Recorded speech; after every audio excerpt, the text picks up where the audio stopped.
qu'égaré. Parce que vous êtes en train de donner une image à cette personne que pour être musulman, il faut être uniquement comme ça. Autrement, Allah ne vous acceptera jamais. Ben, ce jeune-là, il se dit que si pour être musulman, il faut être comme ça, dans ce cas, moi, je me retire, je ne peux pas te suivre. Et cette personne dit clairement qu'il ne s'intéresse pas.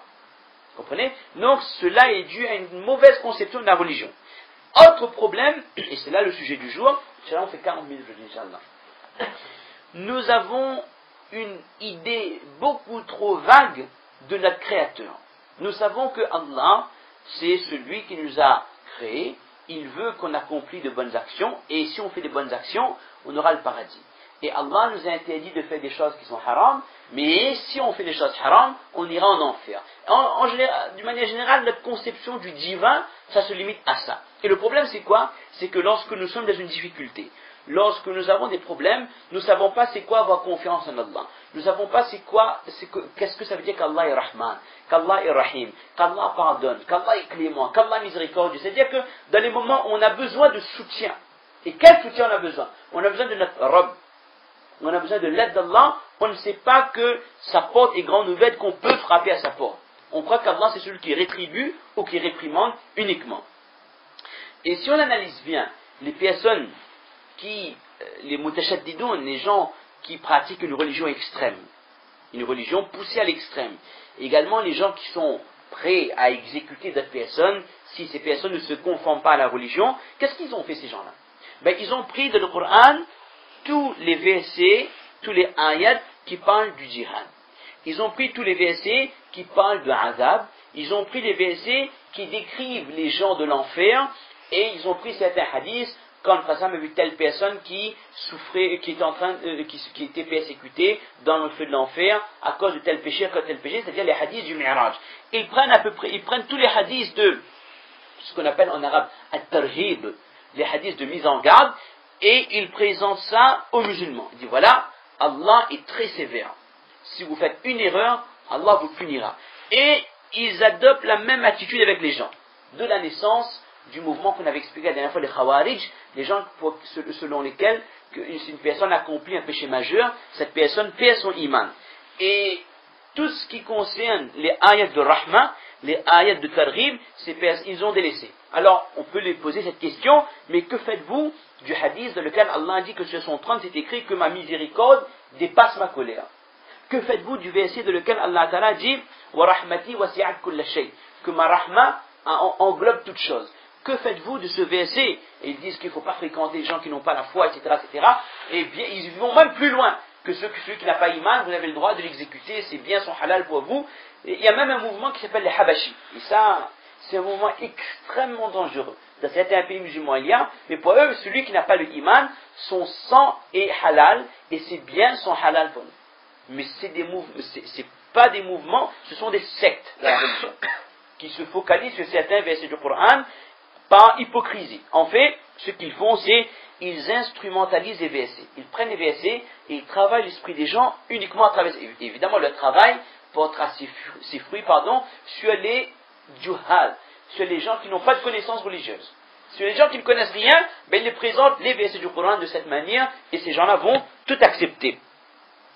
Et où sont-ils? Qu'est-ce qu'ils font de ce verset du Coran de lequel Allah Ta'ala dit La inhakumullahu anil ladhina lam yuqatilukum fid din wa lam yukhrijukum min diyarikum an tabarruhum wa tuqsitu ilayhim inna Allah yuhibbul muqsitin.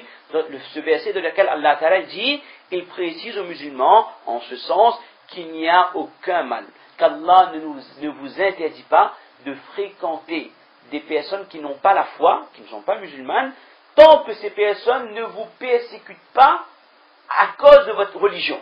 Si vous avez affaire à des gens qui veulent vous tuer parce que vous êtes musulman, là c'est normal que vous ne devez pas les fréquenter. Mais si c'est des gens qui vivent avec vous dans une société où il n'y a aucun problème, il n'y a strictement aucun mal à garder de bonnes relations avec eux. Et Allah Ta'ala dit même et que vous agissiez avec égalité, avec justice avec eux. Et Allah Ta'ala précise Inna Allah yuhibbul muqsitin, Allah aime les gens qui sont justes. Et au contraire, agir de manière injuste avec une personne, qu'elle soit musulmane ou non, c'est un péché. Lorsqu'Allah dit en Coran, Ya ayyuhalladhina amanu, awfu bil uqud, Respectez vos engagements. Les Mufassirin disent que respectez vos engagements. Que vous avez fait un contrat de travail avec un musulman, votre employé soit un musulman ou un non-musulman, dans les mu'amala, dans les droits des gens, il n'y a aucune différence. Ce sont tous des créatures d'Allah. Ils ont des droits et vous avez des devoirs envers eux. Des engagements que vous prenez, vous devez respecter. Alors évidemment, ces gens qui sèment, entre guillemets, la terreur, ils ne présenteront jamais au grand public les versets de Rahma. Et Inch'Allah, ce soir, en 20 minutes, 25 minutes, on continuera par la suite, on va essayer de voir, de comprendre. Lorsque les chrétiens disent, vous savez, les chrétiens ils insistent beaucoup là-dessus, Dieu est amour. On a tous entendu cette formule, Dieu est amour. Mais nous, on ne le dit pas assez. Nous, on n'a pas à dire que Allah est amour. On utilise les sifats qu'Allah nous a expliqués dans le Coran. On ne dit pas assez qu'Allah est Rahman, on ne dit pas assez qu'Allah est Rahim, qu'Allah est Wadoud, qu'Allah est Tawwab et Ghafour. Toutes ces sifats, on connaît parce qu'on entend dans les doigts, mais la réalité de ces sifats, on ne les connaît pas. La profondeur de ces qualités, de ces attributs d'Allah, on ne les connaît pas malheureusement. Et par rapport justement au verset qu'on avait vu la dernière fois sur le pardon d'Allah, qui n'a strictement aucune limite, on va analyser quelques versets du Coran dans lequel Allah Ta'ala parle du tawbah. Dans lequel Allah Ta'ala parle du tawbah, on ne va pas faire le tafsir, c'est pas le but. Lorsqu'Allah Ta'ala dit Ya ayyuhalladhina amanu tubu ila Allahi tawbatan nasuha, lorsqu'Allah demande aux musulmans de faire un repentir sincère. Les commentateurs du Coran disent que Allah Ta'ala appelle le pécheur par le terme Ya ayyuhalladhina amanu, ô vous qui avez la foi. Alors que ce sont des gens qui viennent d'accomplir des erreurs. En aucun cas, Allah Ta'ala ne les a pas appelés Ya ayyuhalladhina fasaqu, ô vous qui avez fait des péchés, ô vous qui restez dans l'erreur. Allah Ta'ala les appelle par Nida ou Ahlil Iman, par Ya ayyuhalladhina amanu, tout comme Allah Ta'ala appelle de la même manière les gens qui ont fait de bonnes actions. Également, dans d'autres versets, Allah Ta'ala dit, il promet Asa rabbukum an yukaffira ankum sayyi'atikum wa yudkhilakum jannatin tajri min tahtiha al-anhar. Allah Ta'ala vient de parler des personnes qui ont fait des péchés, et immédiatement après, Allah Ta'ala dit que si vous demandez pardon, Allah vous pardonnera, et Allah Ta'ala donne tout de suite les récompenses, qu'Allah Ta'ala vous fera entrer dans le paradis dans lequel il y aura telle chose. Alors qu'on n'est pas en train de parler des gens qui ont consacré leur vie aux bonnes actions, Allah Ta'ala est en train de mentionner des gens qui ont fait des erreurs, et tout de suite après, Allah Ta'ala dit que si vous demandez pardon, Allah vous pardonne, il vous accorde telle chose, le paradis comme ça. C'est-à-dire qu'Allah Ta'ala aime tellement le musulman, même celui qui fait des péchés, Allah Ta'ala a un amour spécial pour chaque personne qui a le iman de son cœur. Et on irait même plus loin que Allah Ta'ala a un attachement pour n'importe quelle créature. Il y a un dernier verset, lorsqu'Allah Ta'ala dit au Coran wa tubu ila Allahi jami'an ayyuhal mu'minun. Là également, Allah Ta'ala utilise le mot de mu'min. Allah Ta'ala n'a pas dit tubu ila Allahi jami'an ayyuhal fussaq, ayyuhal usat. Non, Allah Ta'ala utilise le mot ayyuhal mu'minun. Allah Ta'ala dit inna Allah yuhibbu at-tawwabin. Allah Ta'ala aime les gens qui demandent le pardon. Allah Ta'ala n'a pas dit qu'Allah Ta'ala aime les gens qui ne font jamais de péché. Quoique, on a compris, c'est également le sens. Ceux qui ne font jamais de péché, ils ont un grade supérieur. Mais Allah Ta'ala précise qu'il aime les gens qui demandent tawbah. Qui c'est qui demande tawbah? C'est quelqu'un qui a fait une erreur. Donc quelqu'un qui fait un péché, qui demande pardon à Allah, Allah Ta'ala aime cette personne. Ces quelques versets nous donnent une idée très, très concise que Allah Ta'ala aime le musulman, qu'il soit pécheur ou qu'il ne soit pas pécheur. Et le pécheur, du moment qu'il se retourne vers Allah une fraction de seconde, Allah Ta'ala accepte son pardon. Et là, quand je vois tous ces versets, je me dis que la réaction de cette personne qui condamne tous ces jeunes qui font des erreurs, mais c'est vraiment une réaction totalement démesurée. C'est une réaction totalement en décalage avec le sens du Coran, avec les messages d'amour qu'Allah Ta'ala nous fait passer dans le Coran. Voyez? Dans un hadith, on va voir différents points, comment Allah Ta'ala a un attachement spécial pour toute la création. Comment Allah Ta'ala a un attachement spécial, pas seulement pour les musulmans, mais pour l'ensemble de la création. Dans un hadith, le prophète sallam dit que Ja'alallahu ar-rahmata mi'ata juz, fa'amsaka indahu 99 juz'a, wa anzala ila al-ardi juz'an wahida. On va aller en français, on va dire en français pour aller plus vite, qu'Allah subhanahu wa ta'ala a divisé la rahma, la rahma en 100 parties. Et Allah Ta'ala a gardé 99 poisson de la rahma, de la miséricorde pour lui. Et Allah Ta'ala, c'est-à-dire dans le akhirat. Et Allah Ta'ala a envoyé un poisson du rahma, de la miséricorde sur ce dunya. Et c'est grâce à ce poisson-tage, à ce un poisson de rahma, de miséricorde qu'Allah Ta'ala a mis dans le cœur des gens, que les hommes, ils arrivent à vivre d'une manière correcte, sans qu'ils s'entretuent. Et c'est grâce à ce rahma, فيه يتراحم الخلق حتى إن الفرس لترفع حافرها عن ولدها خشية أن تصيبه, que c'est par ce rahma que le cheval lève ses pattes afin qu'il n'écrase pas son petit. Et on pourrait par analogie comparer avec d'autres animaux, que même les animaux sauvages, les carnivores également, ils ont shafaqa, ils ont un attachement pour leur petit. Et on irait même plus loin. J'ai une vidéo, mais bon, ça prendrait trop de temps. J'ai une vidéo qu'on a eue sur YouTube, comme quoi on peut profiter surtout, avec les kitabs, avec Internet, tout est profitable. Il y a toujours quelque chose à tirer. On montre un léopard qui attaque comment on appelle ça, une maman gorille, une guenon, je pense que ça se dit, d'accord, et il mange cette mère, et lorsqu'il est en train de manger cette maman, donc guenon, il voit qu'il y a un fœtus, il y avait un bébé, elle était porteuse, il y avait un enfant, donc un bébé singe, et il voit que ce bébé, ce fœtus tombe du ventre, il sort vivant, et ce léopard s'arrête complètement, après qu'il ait mangé la maman, bien sûr, ça c'est son rosy, mais lorsqu'il voit cet enfant, ce bébé, donc ce petit singe qui vient de naître, qui naît donc prématurément, et on voit, et la vidéo aussi, c'est pas un montage, subhanallah, on voit qu'il prend ce bébé par le cou, tout comme il prendrait ce bébés léopards par le cou, et il l'amène sur un arbre, c'est-à-dire même endroit où il aurait mis ses enfants, et on voit comment il apporte à manger pour ce singe, et il le lèche comme il ferait avec ses enfants, etc. C'est-à-dire ça c'est la rahma qu'Allah a mis même dans le cœur des animaux, qu'un animal ne mange pas un bébé qui vient de naître. Maintenant, s'il a 1 mois, 2 mois, c'est autre chose. Mais un bébé qui sort du ventre de la maman, de quel que soit l'animal, même les carnivores, ils ont rahma, ils ont shafaqa. Et d'où vient, alors que l'animal ne discerne pas normalement, il n'a pas la capacité de juger. Un animal agit par instinct. D'où vient ce shafaqa?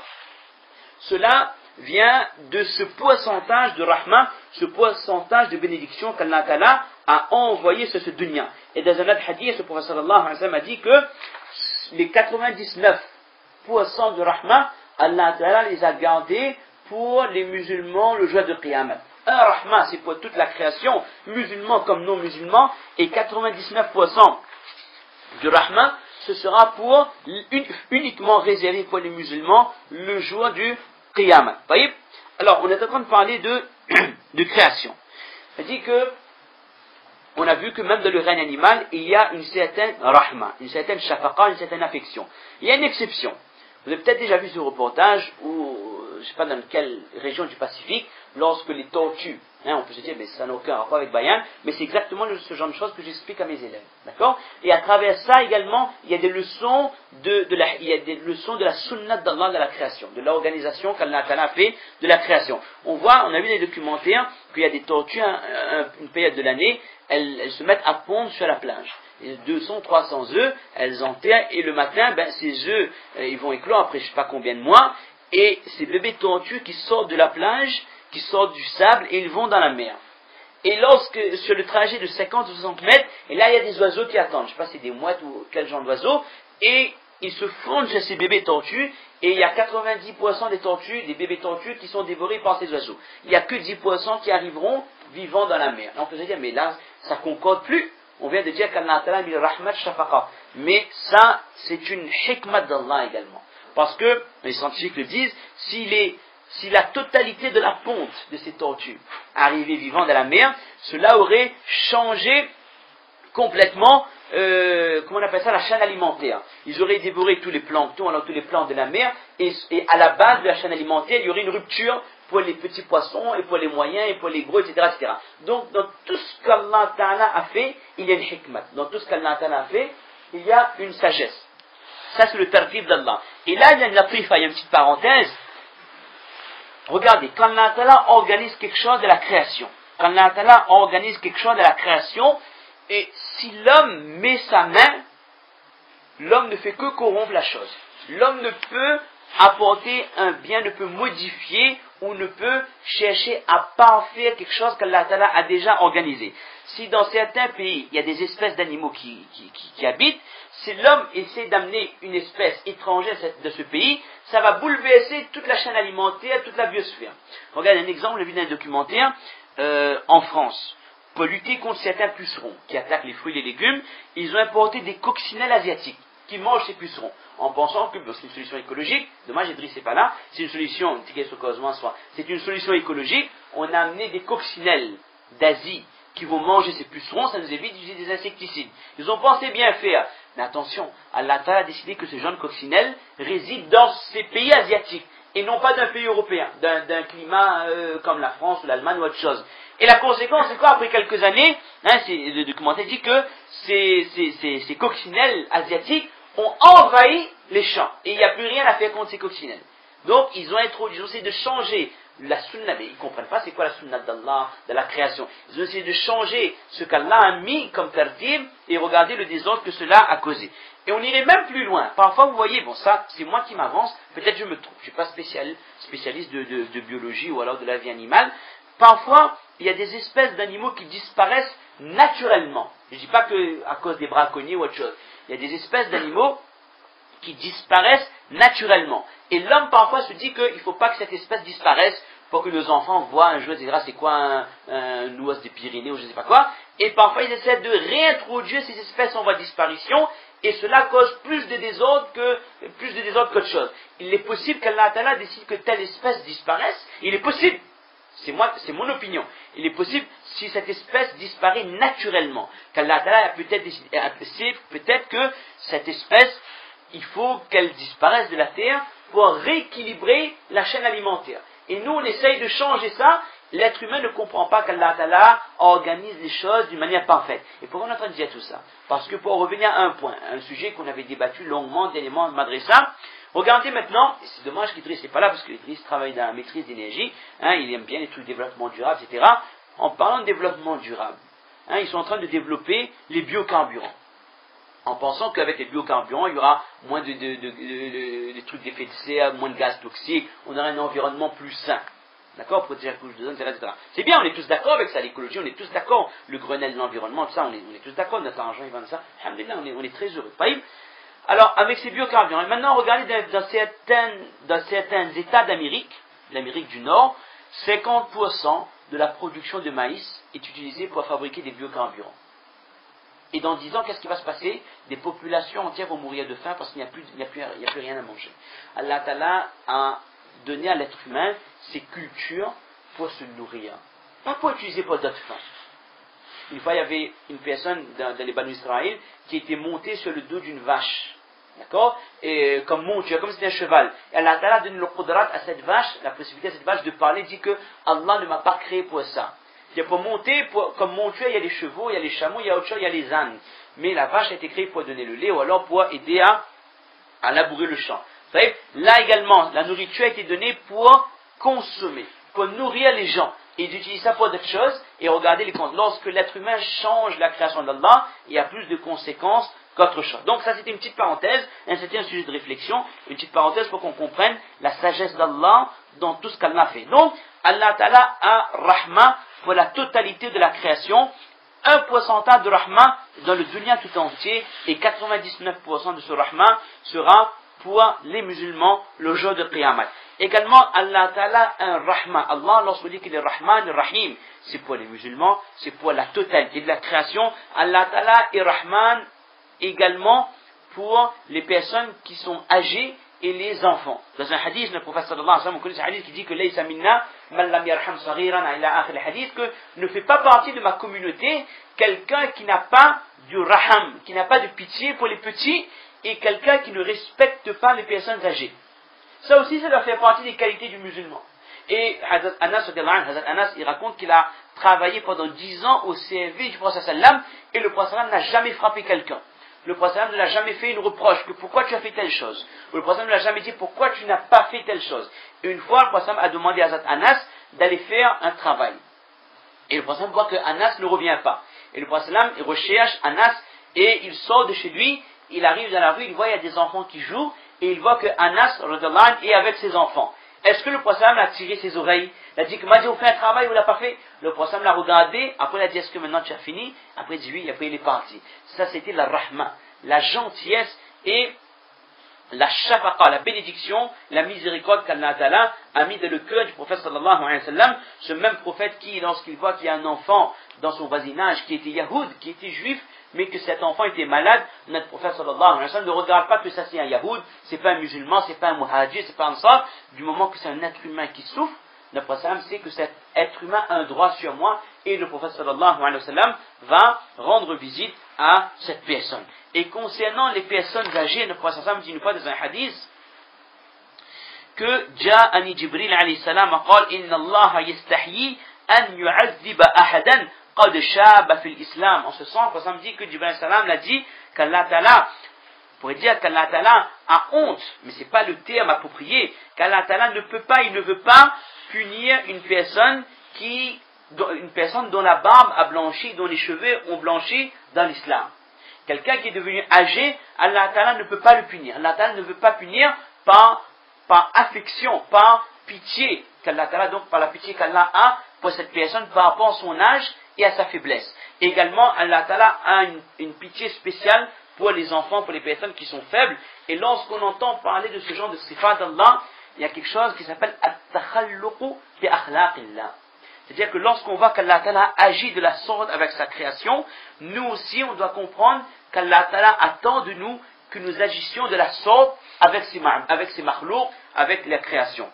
Également, Allah Ta'ala a ordonné aux musulmans, et le prophète a ordonné aux musulmans d'agir avec passion, même avec les animaux, même s'ils ne sont pas des êtres humains, même s'ils sont des animaux. Allah Ta'ala a ordonné à son prophète et a ordonné aux musulmans d'agir toujours avec douceur, parce que ce sont là des créatures d'Allah. Ce sont là des créatures d'Allah. On connaît ce hadith ultra célèbre, on n'a pas besoin de répéter. Un homme qui avait vu un chien qui allait mourir de soif. Et il a pris sa chaussure, il l'a trempé dans un puits, il a ramené de l'eau pour ce chien, et ce chien a bu, et cette personne accédera au paradis le jour de Qiyamah par ce geste, parce qu'il a eu pitié pour une créature d'Allah. Alors qu'on sait que le chien, après le porc, le chien c'est la créature la plus impure. Que si la bave du chien touche un récipient, si un chien a bu dans un récipient, on le purifiera en le lavant 6 fois avec de l'eau et 1 fois avec la terre. Même si vous utilisez pec, citron, l'eau de javel ou n'importe quoi, n'importe quel détergent, ce récipient restera impact. Tant qu'on ne le lave pas 7 fois avec de l'eau et 1 fois avec la terre. C'est l'animal le plus impur après le porc. Mais malgré cela, cette personne a eu pitié d'un chien qui allait mourir de soif, et Allah Ta'ala le fera accéder au paradis par ce rahma qu'il avait dans son cœur, et totalement opposé, cette femme qui avait attaché un chat. Il n'avait pas laissé ce chat manger ou boire ou aller chasser lui-même, et cette femme entrera dans l'enfer de Jahannam, parce qu'elle n'avait pas eu de rahma, elle n'avait pas eu de pitié pour une créature d'Allah. Et les ulama disent que si c'est ça le sawab, les récompenses des sawab, pour le fait de respecter un animal, mais que dire maintenant le fait de respecter un être humain qui est ashraful makhlouqat, qui est la meilleure des créatures. Maintenant, pour revenir un peu au droit des animaux, et c'est pas Brigitte Bardot qui a inventé les droits des animaux, c'est dans le wahi qu'Allah a révélé à son prophète sallam. Également, les hadiths disent qu'on n'a pas le droit de prendre les animaux comme cible. Par exemple, faire comme les gens qui s'entraînent au tir. On n'a pas le droit de prendre des animaux, s'entraîner chez des animaux comme cible. Prendre les animaux donc comme cible. Également, le prophète me dit que lorsque vous égorgez un animal donc pour consommer, fa'ahsinu al-qatla. Lorsque vous égorgez un animal, faites-le correctement. Il ne faut surtout pas qu'un animal souffre lorsque on va tuer cet animal. Également, le prophète m'a interdit de tuer une créature par le feu. Ou alors de persécuter un animal, quel que soit cet animal, cela est quelque chose d'interdit par le prophète sallam. Ça c'est le rahma que n'importe quel musulman doit avoir pour une créature, car le prophète m'a dit fi kulli kabidin ratbin ajr, que de n'importe quelle créature il y a des récompenses. Le fait d'agir correctement avec une créature d'Allah, que ce soit un être humain ou un animal, il y a des récompenses à travers cela.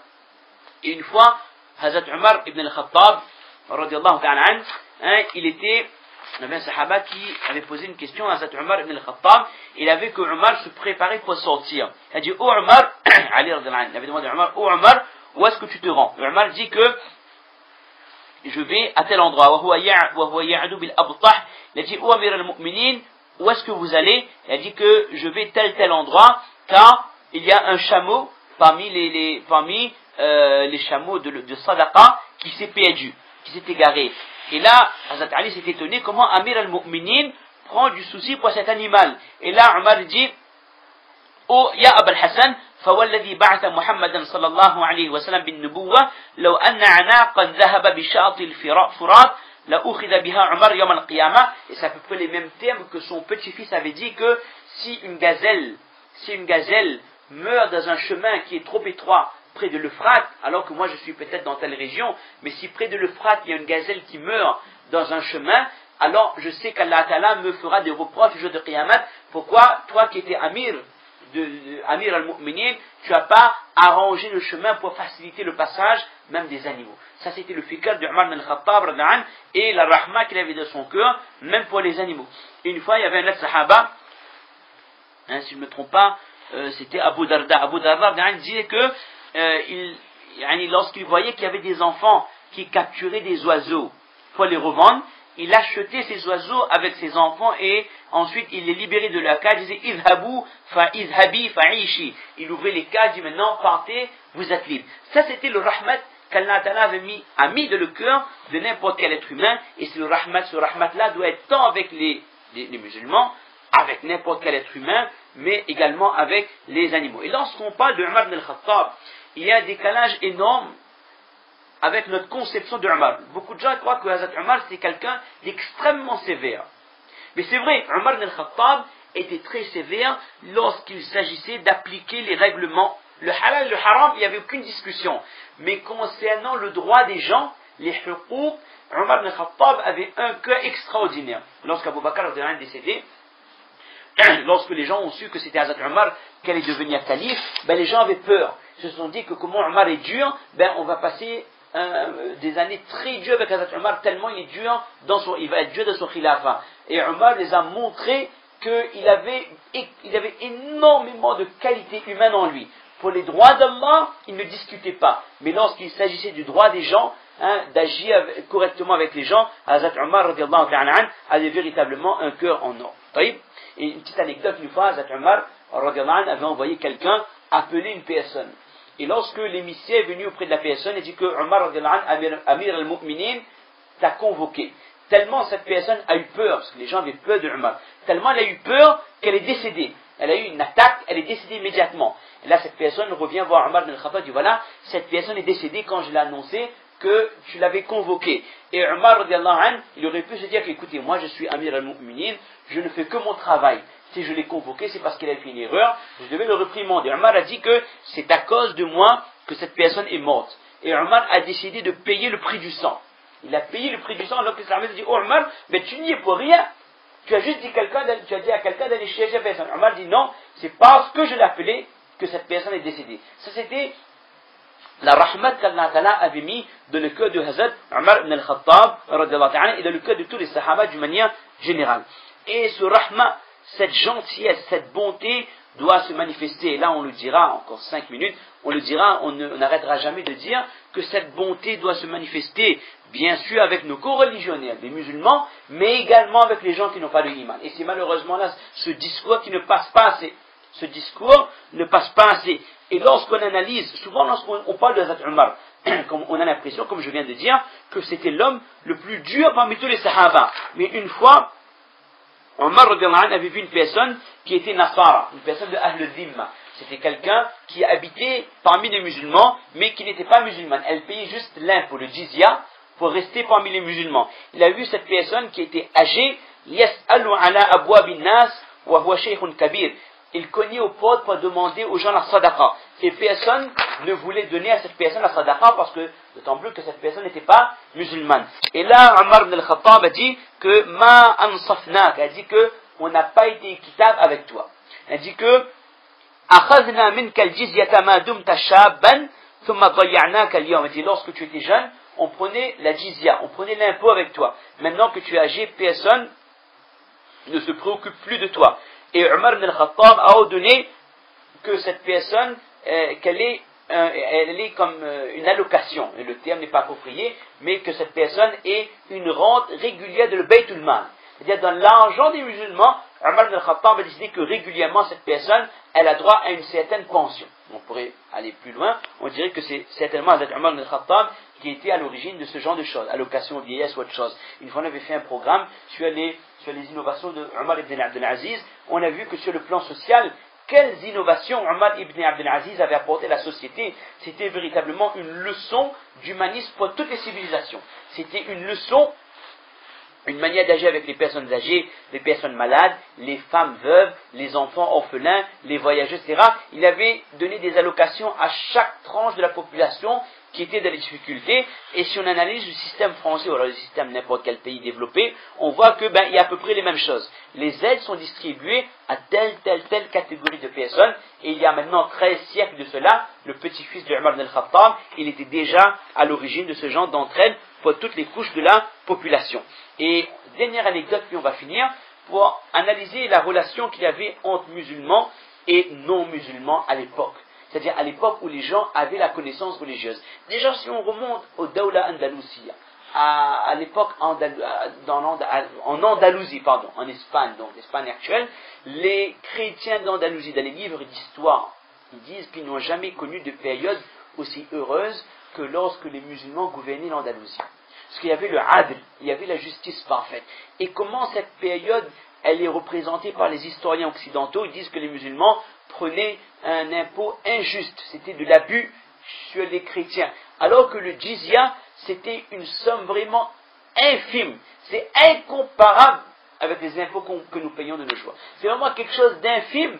Et la personne qui payait le jizya, elle avait les mêmes droits que les musulmans. S'il y avait une armée qui attaquait le pays, etc., l'armée des musulmans protégeait cette personne, même si elle n'avait pas le iman. Uniquement en payant, c'était une somme infime, c'était la jizya. Décalage en ce que l'histoire nous présente, ce que nos enfants apprennent au lycée, et la réalité des faits. Donc, là on parlait de l'Espagne, de l'Andalous, mais on remonte à l'époque de Omar ibn Abdel Aziz, petit-fils de Hazrat Omar ibn al-Khattab, à l'époque où il était calife de l'Empire Umayyad, il y a eu une altercation entre des religieux, donc des prêtres chrétiens, et des responsables d'une mosquée. Si je ne me trompe pas, c'était à Damas. Il faut que je revoie le texte, c'était à Damas. Et ces musulmans avaient pris une parcelle de terre injustement aux chrétiens. Alors, ces personnes, ils ont fait shakwa, ils se sont plaints à Omar ibn Abdel Aziz, ils ont dit voilà ce qui s'est passé. Et ils ont dit voilà, les musulmans, ils ont pris notre terre, ils ont agrandi le masjid, ils ont fait une extension de le masjid sur notre terre. Et Omar ibn Abdel Aziz devait juger ce cas. En aucun cas, il a pris parti des musulmans, ni il a pris parti pour la construction d'une mosquée où les gens vont adorer Allah. Omar a dit que ce que vous avez fait, vous musulmans, c'était quelque chose de profondément injuste. Vous n'aviez pas à prendre la terre de ces chrétiens. Et Omar a ordonné aux responsables de cette mosquée de détruire l'extension et de rendre la terre aux chrétiens. Et lorsque Omar a donné son verdict, et puis les musulmans, ils ont été voir les responsables religieux de l'église, ils ont dit voilà, on va essayer de trouver un terrain d'entente, cédez-nous cette terre, on ne détruit pas la masjid, et en échange, il y a une compensation, ils ont donné une autre terre. Bref, la compensation, c'est pas ça ce qui nous intéresse. Ce qui nous intéresse, c'était l'esprit d'équité et de justice. Comment les musulmans, à l'époque, tu penses à sallam, des sahaba, des tabi'in et des tabi'in, ils savaient que agir avec justice et équité, cela ne concernait pas que les musulmans, cela concernait l'ensemble de la création. Le rahma que le musulman doit avoir de son cœur, c'est pour tout le monde. Et malheureusement, si on analyse notre comportement, malheureusement, dans la plupart des pays musulmans, on voit que ce rahman n'existe plus. Déjà, dans la communauté, on se déchire. Dans une même famille, on n'hésite pas à se casser. Pour différentes raisons, alors n'en parlons plus, quel sera notre degré de shafaqa, quel sera notre degré de compassion envers les personnes qui ne sont pas musulmanes. Donc on a vu quelques points aujourd'hui, bon il y avait encore pas mal de points à développer, mais Inch'Allah on va s'arrêter là, Inch'Allah. La prochaine fois on va parler d'autres points, on va montrer comment Allah Ta'ala est Rahman et Rahim, et comment Allah Ta'ala a demandé aux musulmans d'agir avec toutes les catégories de personnes. On va voir qu'Allah Ta'ala a éprouvé chaque prophète c'est-à-dire Allah Ta'ala fait en sorte que chaque prophète s'occupe des moutons pour les apprendre le sabr. On va voir également à travers ces récits comment bien agir avec les gens. C'est quoi le sifat d'un musulman qui agit avec rahma, qui agit avec clairvoyance et qui agit avec compassion envers son prochain. Quels sont les sifats de ces personnes et quelles seront leurs récompenses le jour du Qiyamah. Également, on va voir qu'à partir du moment où on agit correctement avec les créatures d'Allah, c'est là qu'Allah Ta'ala aura pitié de nous. Le hadith qu'on a déjà expliqué nous fait montrer que Ar-Rahman ou Yarhamuhum Ar-Rahman, que les gens qui ont pitié envers leur prochain, ce sont ces gens-là pour qui Allah Ta'ala aura pitié. Et le prophète dit Irhamu man fil ard, ayez pitié pour les gens sur la terre, Yarhamukum man fis sama, Allah Ta'ala aura pitié de vous et les anges auront également pitié de vous. Et on finira, on citera également quelques conseils de Hazrat Isa alayhi salam et ses disciples, des conseils véritablement en or de la manière d'agir avec les gens. Et on va voir l'autre partie. Là, tout ça c'était pour parler du pourcentage de rahma qu'Allah Ta'ala a mis sur ce dunya, et puis l'autre pourcent, les 99 autres pourcents de rahma, on va voir comment Allah Ta'ala va agir avec les musulmans le jour de Qiyamah à un tel point. Et là c'est une question que quelqu'un nous a posée. On a trouvé les deux hadiths. Comment Shaitan aura l'espoir d'être pardonné le jour de Qiyamah? Lorsque Shaitan va voir comment Allah Ta'ala est miséricordieux avec les musulmans, Shaitan va avoir un espoir que peut-être Allah Ta'ala va me pardonner moi aussi, tellement il va voir qu'Allah Ta'ala est généreux envers les Ahl al-Iman le jour de Qiyamah. On va voir également que le prophète a dit que personne n'accédera au paradis par ses actions. C'est uniquement par la pitié d'Allah. On va voir le cas d'une personne qui a passé sa vie dans l'adoration d'Allah et que le jour de Qiyamah, Allah Ta'ala dira aux anges, faites entrer mon serviteur dans le paradis par ma pitié, par ma rahma. Et cette personne dira, non Allah, pas par votre rahma, par mes actions. Parce que j'ai passé ma vie à faire des ibadat. Et on va voir comment Allah Ta'ala va dire, d'accord, faites insaf maintenant. Jugez-le sur ses actions. On va voir que par rapport à ses actions et par rapport au ni'mat qu'Allah lui a donné, cette personne, normalement, elle devait prendre le chemin direct du Jahannam. Mais c'est par la rahmat d'Allah que chaque personne accédera au paradis. Et enfin, la dernière question qu'on a intention d'aborder, c'est lorsqu'on voit les textes de rahma, il faut qu'on comprenne c'est quoi le juste milieu entre al-khawf et al-raja. Craindre Allah et en même temps avoir l'espoir en Allah. Mais que l'espoir que le musulman a envers Allah doit être supérieur à la crainte qu'il a envers Allah. Et puis dans un second temps, là c'est annoncé pour beaucoup plus tard encore, on va voir, on devait faire ça aujourd'hui, et puis alhamdoulilah on a trouvé d'autres hadiths, on va voir à travers la conversion de Wahshi à l'islam, comment notre prophète sallallahu alayhi wa sallam agissait de manière exemplaire avec les gens. Qu'Allah Ta'ala nous tawfiq donc de comprendre ces quelques paroles, qu'Allah Ta'ala remplisse le cœur de rahma envers les gens, rahma envers nos proches, envers les gens, les membres de la famille, envers nos voisins, envers les musulmans d'une manière générale, et envers toute la population, et envers toutes les créations. Que nous devenons comme le prophète les Sahaba, qui étaient rahma ou bainahum. Ils avaient de la compassion, de muhabbat, de l'affection entre eux. Et Inch'Allah, à travers Inch'Allah, le vendredi prochain, on va essayer de développer encore plus le sifat de rahma d'Allah subhanahu wa ta'ala, afin qu'on comprenne bien qu'Allah ta'ala nous aime, qu'Allah ta'ala vraiment aime l'être humain, qu'Allah Ta'ala a pitié de nous. Il suffit qu'on fasse un pas auprès d'Allah pour qu'Allah Ta'ala nous accepte. Là, le but vraiment de ces 2 semaines, de ces 2 vendredis, c'est de comprendre c'est quoi la bonté d'Allah, c'est quoi la gentillesse et la générosité d'Allah. Comme on a parlé la dernière fois qu'Allah Ta'ala pardonne, lorsqu'on lit autant de hadiths sur le pardon d'Allah, mais lorsqu'on a fait une erreur, qu'on lève les mains, on demande à Allah pardon, automatiquement ce genre de parole revient à l'esprit que vraiment Allah va me pardonner. Si je suis sincère, Allah me pardonne. Donc l'objectif c'est quoi? C'est de connaître les qualités d'Allah pour que cela agisse sur notre iman et sur nos actions. On a compris les sifats de Ghafour et de Tawwab. Inch'Allah, on est en train de développer les sifats de Rahman et de Rahim pour qu'on comprenne le muhabbat qu'Allah Ta'ala a pour nous et qu'on sache comment retourner vers Allah et que n'importe quel moment Allah Ta'ala est prêt à accepter notre repentir ou à nous ouvrir ses portes. Qu'Allah Ta'ala nous de comprendre, de faire amal de prophète. Subhana rabbika rabbil izzati amma yasifun wa salamun ala al-mursalin walhamdulillahi rabbil alamin.